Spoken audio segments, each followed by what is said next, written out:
Lorsque le 23 février dernier, Jean Boileau et Jean Todt levèrent le voile de la 205 Turbo 16, il n'y eut pas vraiment d'effet de surprise. Simplement, la réalité rejoignait la fiction et l'esquisse devenait un produit concret. Incontestablement, l'auto est belle, séduisante, arrogante et encore secrète. La 205 Turbo 16 est un compromis. Pour la faire naître rapidement, on a pris à droite et à gauche ce qui se faisait de mieux en matière de compétition automobile sur route. Les 4 roues motrices de l'Audi, la légèreté et le moteur central de la Lancia, le moteur turbo et le châssis compact de la Renault 5. On a mélangé le tout et la résultante donne la 205 Turbo 16. Un produit qui, théoriquement sur le papier, requiert toutes les qualités pour réussir.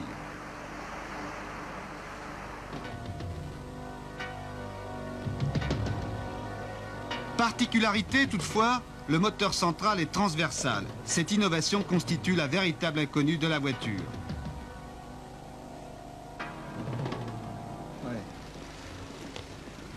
Le poids de cette petite bête de course ne doit pas dépasser 900 kg. 4 cylindres, 16 soupapes, le moteur turbo compressé 1700 aura une puissance de 320 chevaux.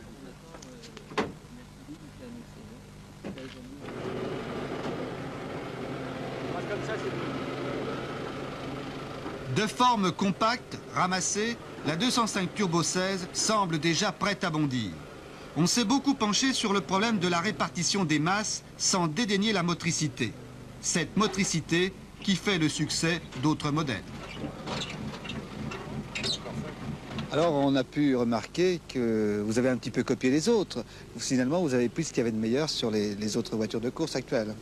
Non, je pense que nous n'avons pas copié les autres. Nous avons profité d'un petit retard que nous avions, puisqu'à l'époque où notre projet a démarré, c'était il y a 14 mois. Et je crois que je souhaite insister là-dessus parce que justement nos ingénieurs ont réalisé un véritable exploit de faire une voiture de A jusqu'à Z en 14 mois. Et nous savions à l'époque que les 4 roues motrices étaient devenu indispensable. Donc ça a été quelque chose pour nous qui devenait également indispensable. Par contre, nous sommes les pionniers avec une voiture moteur transversal central arrière et 4 roues motrices. Le pilote essayeur Jean-Pierre Nicolas nous a fait faire quelques tours sur le circuit privé de Mortefontaine. Heureux privilège qui a aiguisé notre curiosité et notre impatience.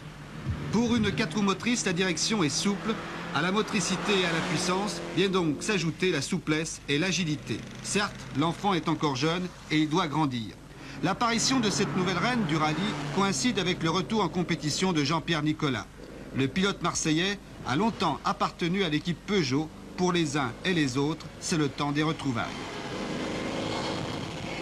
Je crois que c'est un privilège et il faut voir en ça surtout un travail très intéressant de pouvoir collaborer avec les ingénieurs des bureaux d'études de Peugeot pendant toute une saison.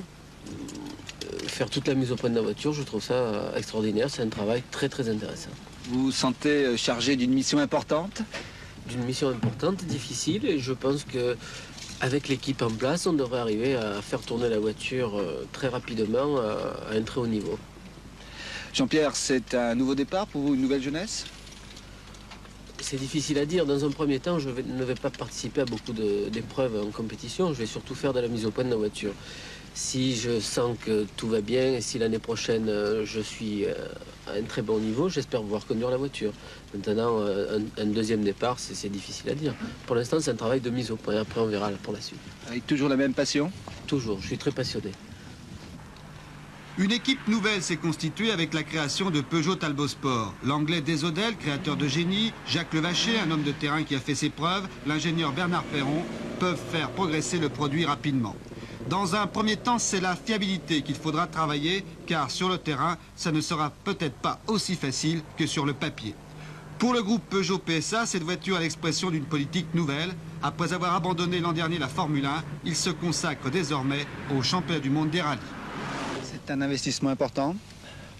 Oh, c'est un investissement qui n'est pas négligeable, mais c'est un investissement d'accompagnement de la voiture de série, et c'est pour les retombées commerciales, je ne veux pas le dissimuler, mais c'est aussi un investissement technique important qui nous permettra d'avoir des retombées sur les voitures qui existent déjà ou qui existeront ensuite.